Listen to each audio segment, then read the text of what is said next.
সন্ধ্যার খাবারের জন্য পরিবারের সদস্যদের মুখে ভাত তুলে দেওয়ার প্রস্তুতি নিচ্ছিলেন আফরোজা খাতুন। প্রতিদিনের মতোই রাইস কুকারে ভাত বসিয়েছিলেন তিনি, কিন্তু সেই ভাত আর পরিবারের কারোর খাওয়া হলো না। মুহূর্তের মধ্যেই বিদ্যুতের নির্মম স্পর্শ কেড়ে নিল ২৬ বছর বয়সী এই তরুণ গৃহবধূর প্রাণ। বৃহস্পতিবার সন্ধ্যা ৭টার দিকে ঝিনাইদহের শৈলকুপা উপজেলার মির্জাপুর ইউনিয়নের শ্রীপুর গ্রামে এ হৃদয় বিদারক ঘটনা ঘটে। আফরোজা খাতুন ওই গ্রামের শামীম হোসেনের স্ত্রী।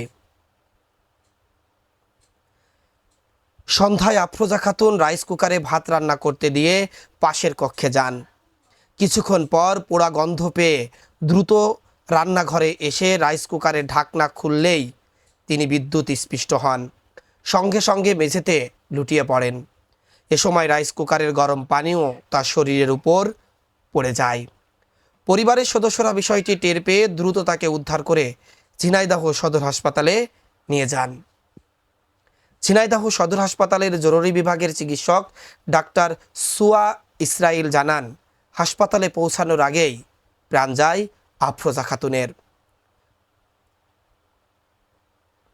হঠাৎ ঘটে যাওয়া এই মর্মান্তিক ঘটনায় শ্রীপুর গ্রামে নেমে এসেছে শোকের ছায়া।